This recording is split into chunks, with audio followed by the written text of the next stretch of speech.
Welcome back to the Tech Table and my continuing discussion on Thunderbolt technologies. I just wanted to give you guys an update on some of the equipment I've been testing and using in the lab, and thought it would be fun just to sort of go through all of it at one time for those of you that really want to keep up on the Thunderbolt scene.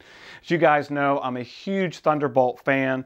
We've had great machines from Apple. Obviously, they were sort of the first out of the gate to really get Thunderbolt going, so great credit goes to Apple for sort of putting the spark in there with Intel. I'm a big fan of the MacBook Pro. It's a lightweight computer, phenomenal with Thunderbolt and adding different types of options. It's really sort of a desktop in the waiting when you add Thunderbolt to it. And you guys know that with Thunderbolt, you can add, depending on what type of peripheral, 4 or 5, big peripherals to a Thunderbolt laptop like this, for example, or maybe an iMac, one of the new iMacs. It's really sort of a way of looking at adding slots to a machine that can't have slots. It's probably, in your mind, that's the way you want to think about Thunderbolt. Also, Thunderbolt for Windows is really starting to come out. I've been using this Lenovo laptop, the S430, a really fast and great machine. So if you're a ThinkPad fan, this is a great machine. It's nice and thin. It's got a fast Core i7, a great processor for Premiere Pro, a graphics processor as well, NVIDIA graphics. It's just really a great machine. So I would highly recommend anybody looking at a laptop to take a look at this Thunderbolt version of the S430 from Lenovo. It's really, really great. So as you can see, things are really starting to progress. And if you think about where we came from, which was really primarily storage, we've kind of grown into some other products. So I'll kind of show you some of the things that I'm looking at. First of all, I think a lot of this storage started off with the R4 and the R6 from Promise. Their Pegasus series have really grabbed a large part of that market, while we're seeing excellent products coming out of G-Tech. I'm a big fan of G-Tech as well, and CalDigit. Great companies. A lot of the initial sales, I think, are really going more towards the Pegasus unit, and it's actually a really well-designed unit too. One of the things that I'm discovering is that when I go into this unit and I want to talk about expansion, it's pretty easy the way that it comes apart.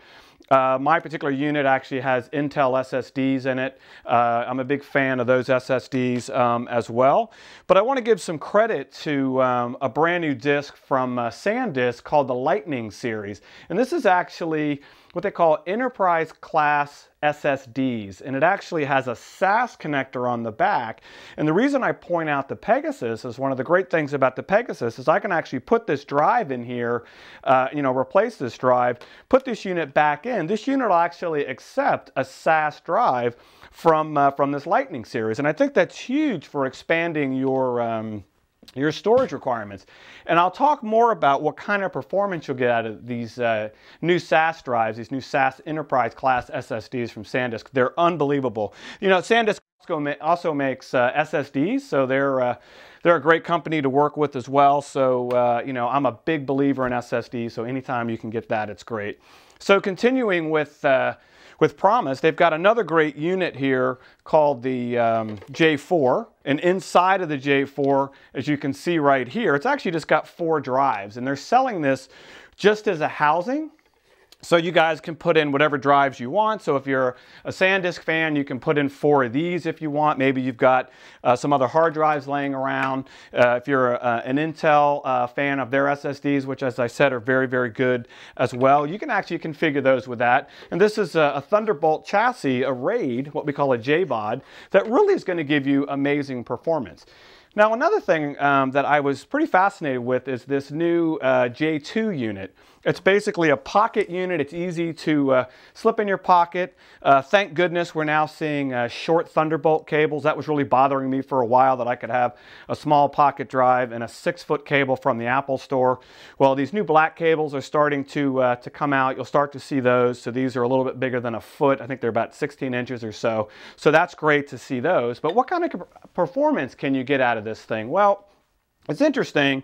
When you connect this thing to your laptop, for example, you're only going to get initially about USB 3 speeds. It's kind of like, wow, what am I really getting out of this? But as soon as you connect the optional power that it comes with, because Thunderbolt does take an extra boost of power to really get it going, I was seeing upwards of 725 writes on it. It was pretty incredible. It was just like amazing. So I'm going from like 80 megs all the way up to 700, 750. It was pretty incredible. And it's actually pretty cool because it's got a light on it that'll turn green if it's just on bus power, which is great because if I don't happen to have an AC adapter with me and I just want to just read the data off of it as best I can, I'll get okay speeds out of it. But when I really need to get the speed, maybe getting material off of this drive or one of my other Thunderbolt drives, it is transferring so fast, 200 gigabytes in minutes. It's absolutely incredible.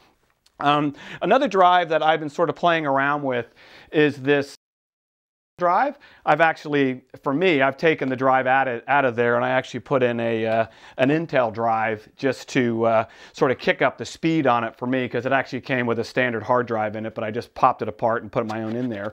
But what it also has is it comes with an optional Thunderbolt adapter. So you can order it as a USB 3 drive. It comes with this little USB 3 adapter, snaps on the back, and you get good speeds. And then when you're ready, you can just pop this on here, and it's also bus powered, and it does a really good job, and it's pretty fast. So I've been pretty impressed with that.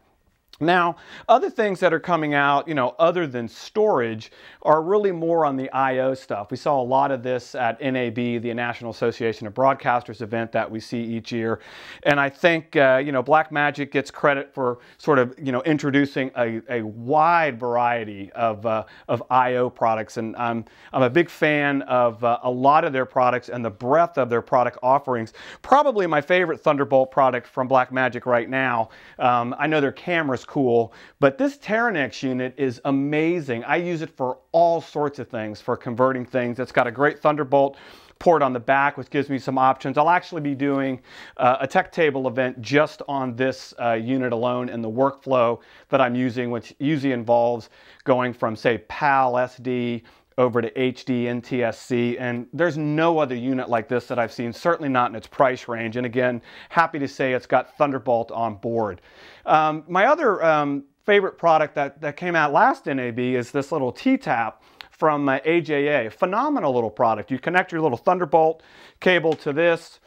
You can monitor HDMI or SDI out. It's just a pocket playback unit. Phenomenal, amazing design from our friends over at AJA. And I also have to give credit where credit's due, which is their IOXT. This has also been an incredible product. I'm really starting to see a lot of these things pop up.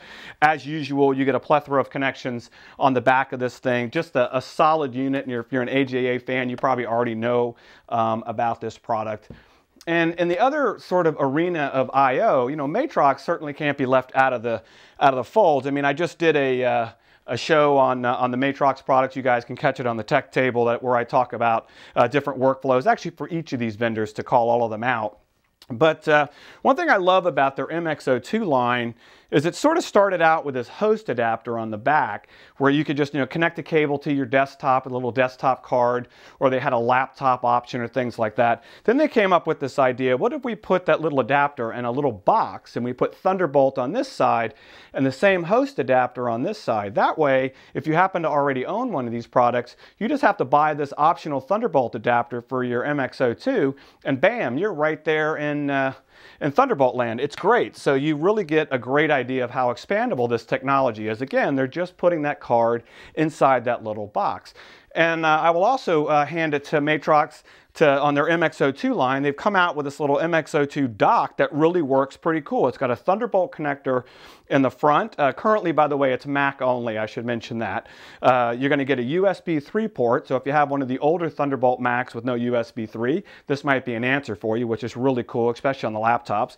And of course, it's got just a bunch of different ports on the back, as well as it has that host adapter. So you don't necessarily need this to go with your MX02, that adapter. You can just get this adapter here, you're going to gain Ethernet, a couple of USB ports, HDMI monitoring, and you're going to gain a super port, what they call SS port, super speed, USB 3. So very cool, and happy to see that from Matrox. So as you can see, lots of things are coming out. So what about other products which are sort of catching on? Well, our friends over at Sonon have a bunch of different Thunderbolt products as well. So I've been working with my friend Greg over there, and he's actually got a very cool little Thunderbolt reader for video workflows. You know, for those of you shooting on SSD, maybe your Sony EX1 or EX3 or some of the other new Sony cameras, you guys are used to these S/S cards. This is a great S/S reader that you just pop in here, connect your Thunderbolt cable, and you're all set. So to me, that was really pretty amazing. And not to mention, you guys have already seen this Thunderbolt chassis. I had this in one of my other shows where I've got my Red Rocket card in there. It's got 2 slots. It's really amazing. This is the extended chassis that you see here. They also have a shorter version, less expensive version, which is great, but they've really done a great job out there and getting expansion ready. And we're also seeing other products which I think are going to start to fill in a lot of different gaps. And a great example is the Thunderlink from Adobe. What's so big about this? It kind of looks like a hard drive, I know, but it's actually not. It's actually Thunderbolt to 10 gig E. So you'll be hearing a lot about 10 gig E. 10 times the speeds that we're used to seeing. This, I think, is going to become the industry standard for Cat6 type connections. So local area, network groups that are just wanting to get the most out of speeds, transferring these huge files back and forth. I think this is going to be a very, very popular unit. And hats off to our friends at Adobe for getting that. Now, where are we at this point as far as really getting Windows kicked into gear? And I've been spending, at least the last 4 months, really getting geared up towards where can we take this for the Windows users. While I'm impartial to Mac or Windows, you know, as I've said before, the Mac is kind of old news on Thunderbolt. They've got it. They do it very well. It's fantastic. Yes, we're still hoping for a larger tower, so we'll see what happens there. But for now, if I need a machine with slots, what can I do? So I went out and I went to 3 integrators that I know real well, and I'll be introducing those machines shortly. And I had them build some Thunderbolt machines. I thought, wouldn't it be great if I could just put the specs together the way that I thought these things should be built and have them resell them. So if you're really into Thunderbolt and you're a Windows user, I'm going to bring up 3 different machines. Now, how did I go ahead and decide which machines we were going to use? Well, I went out and looked at a lot of different motherboards. I started, really doing my research. There's not a whole lot of them out there.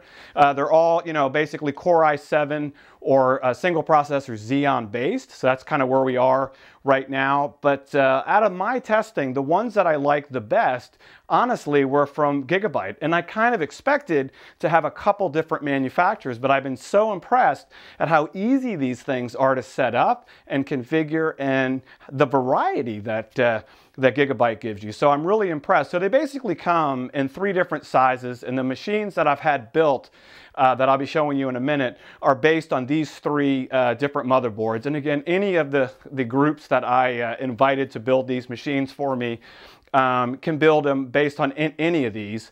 Actually, I should mention that currently the D3, which is the micro ATX version of the motherboard, is only available outside the US, at least for now. So it's sort of the smaller motherboard. But both the UP4TH for Thunderbolt and UP5TH are available in the US. So if you're outside the US, you have your choice of the 3. If you're in the US, you only get the 2. So what were some of the things that impressed me about this motherboard? Well, as I said, I think the design is really good. This happens to be the DH3. It's just sort of small to hold in my hand, but the ports are the same basically on the back. 2 Thunderbolt ports here, standard Thunderbolt ports. You get an HDMI monitoring if you're using an Intel chip like a Core i7 chip or i5. I highly recommend Core i7 Extreme, by the way, or one of the machines that I had built actually has a Xeon processor, and I'll talk about that as well, which gives you a little bit more performance, but this port won't work because it actually requires graphics within the chip, the graphics, Intel 4000 graphics. So anyway, you can sort of see from looking at this, it's, they've got 4 memory slots, they differ a little bit from the PCI Express 3.0 slots that are in here, and these are these long blue slots. So I can actually now build a machine and put my AJA cards or whatever type cards that I may already have and expand these things. Or in some of the machines, you'll see we've actually got, you know, say a Quadro 6000 card or a 5000 card. Right next to it is a Tesla card for just incredible performance. And these machines have been very surprising to me how fast they are. You know, you've got great, you know, USB connectivity with 4 USB ports. On the machine here, you've got you know, 2 in the back, a connector for 2 in the front, 4 SATA units, and for 6 gigabit SATA. You've also got two units in the front for say optical SATA. Really great machine, and I'll be showing you that. Now on the UP4H or the UP4TH and the UP5TH, they actually have an optional M-SATA connector. This is another thing I'll be talking about performance in another show, but this little tiny hard drive right here, it kind of looks like memory, as you see here. There's actually a slot, and I'll try to bring up a picture here, where this thing will connect right into that, and I use this for my After Effects cache, my Premiere cache. You can use it for Photoshop cache. Windows 8 understands it as system cache, so it's pretty incredible, and they come in varying sizes. This is a 200 gigabyte little chip here, and again, our friends at SanDisk made that available, and you'll be able to put that on these higher end systems. So let's go ahead and bring in these systems one at a time, and I'll introduce each of them. So let's jump right in and take a look at the first systems from Performance PC. And as I mentioned before, there's 3 different motherboards in each one of these systems. And I had Tony down at Performance PC actually start with the DH3 motherboard. As you guys recall, this is the smallest motherboard. And what I wanted to show with the flexibility with Thunderbolt is you can actually have it in a large chassis like this, which I'll open it up in just a second, or you can put it in a standard micro ATX, which is what this motherboard is, and that sort of chassis as well, to really give you that flexibility where you can still add cards and have Thunderbolt on it. But let's take a look at this system and see what it looks like on the inside so I can give you a better idea of how it all works together. So when I open the system up here, as you'll see, it's got a Quadro 4000 card in there, and it's actually got a Tesla card in there as well, which is actually pretty amazing when you're talking about a micro ATX system. Having a Tesla card and a Quadro 4000 card really gives you a better sense of what Thunderbolt can actually do for this system. Because if you look at it, I'm sort of running out of slots, but I have lots of other areas for expansion. So very good airflow in here as well. So from an expansion standpoint, you know, I've got removable drives here, which are pretty cool. I can go ahead and connect those up to the onboard SATA connectors, or maybe I want to put an Ado card in there and have lots of different flexibility. Let me go ahead and walk around to the front of the machine and show you what that looks like. What I really like about what Performance PC has done is put a lot of really cool options in it. So first of all, in this slot down here, you see I've got a card reader, and what's special about this particular card reader is it has a USB 3 port right here, which is awesome to have that in the front, but that means this whole device is actually a USB 3 device, which means when I'm transferring information from compact flash, maybe it's my Canon 5D or like a Canon 305 broadcast camera, I can put those right in there and just take those clips and offload them really fast. Also, moving up here, you'll see he's got a Blu-ray drive in there for Encore, of course. 2 more additional ports up here for USB 3. Now, right here, this is pretty cool. He's got a removable drive, and I'm a big believer in removable drives. So you can either have a 5 1/4 inch drive, or you can even get, say, an adapter like this, where you can put in maybe like an Intel SSD and put that in the front. But for me, I actually use this particular port as a data port, just as an extra shuttle drive that I can move back and forth. I'm actually booting off this little tiny upper drive. This is all in one slot, which allows me to switch operating systems. So for example, on this one, I have Windows 7, and on this one, I have Windows 8. So I can kind of go back and forth as I'm doing my testing, or maybe this drive has version 5 of a particular driver, and this one might have version 6. So I can kind of go back and forth. And I use one of those duplicators for all my data duplication. So it works really, really easy. And of course, I do love that on top of the machine, as I mentioned, you can take like any kind of drive that you might have that's a USB 3 drive or USB 2, but there's USB 3 ports up here, or eSATA, and just connect those right up on the top. It's a very, very flexible system.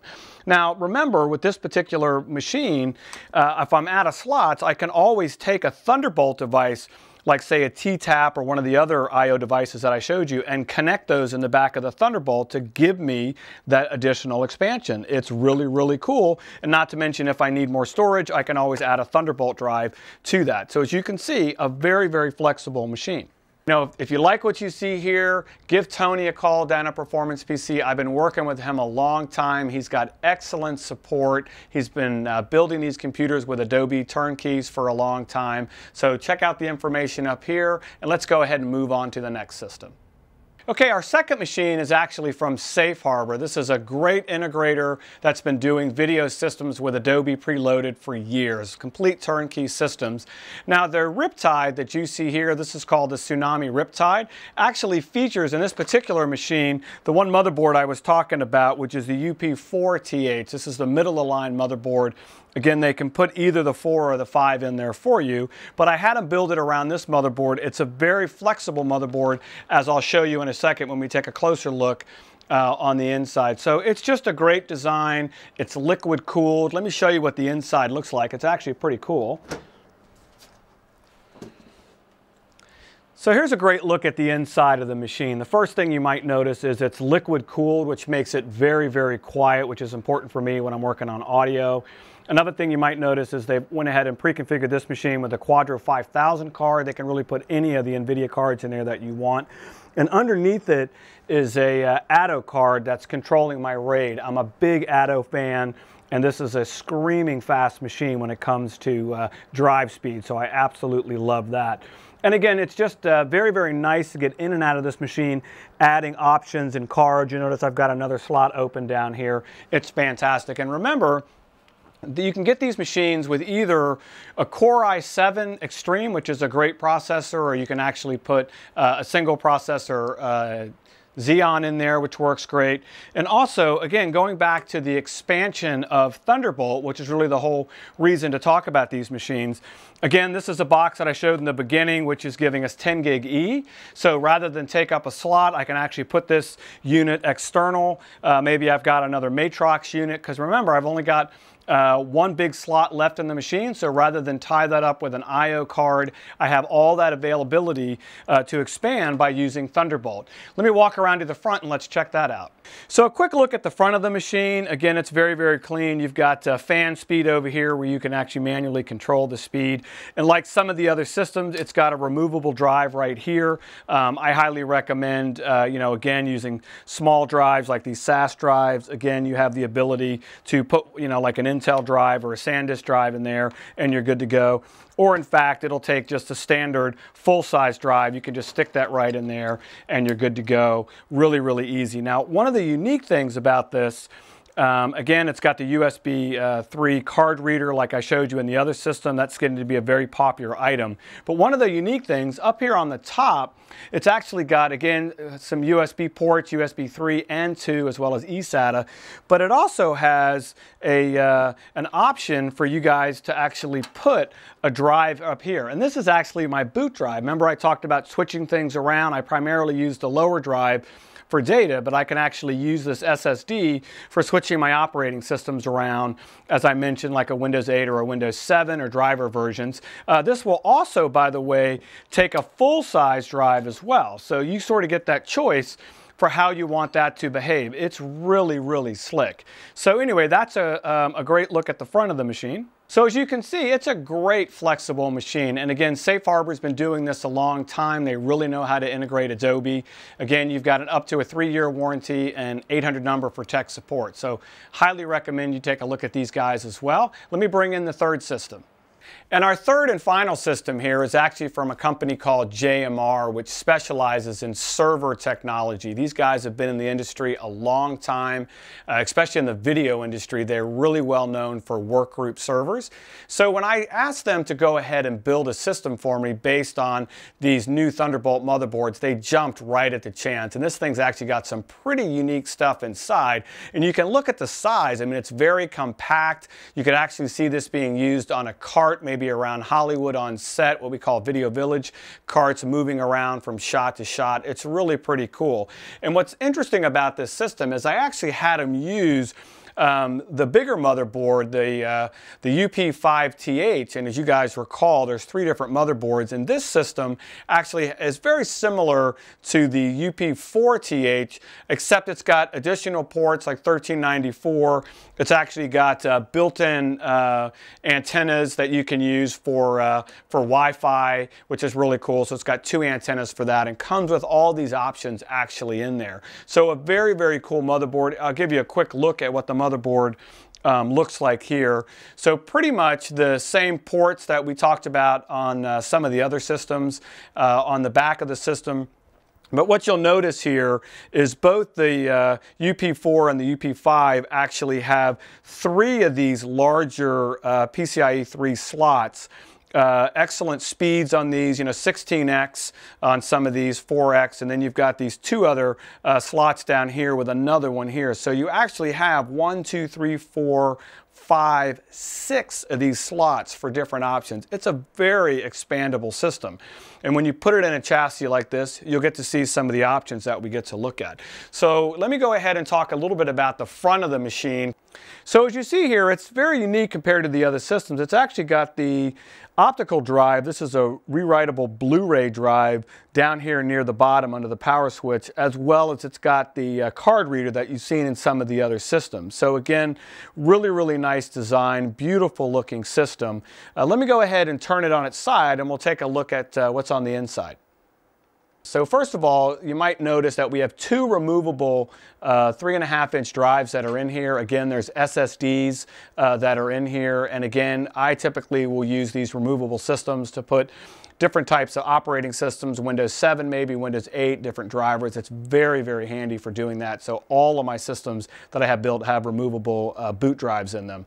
You'll also notice it's got a Quadro 5000 card in this configuration, and there's an Adobe card that's up here as well. And the Adobe card is actually what's controlling this series of drives that are down in here. And what we've got in this silver area down here is it's actually got these lightning drives that I mentioned before. So these are SAS drives.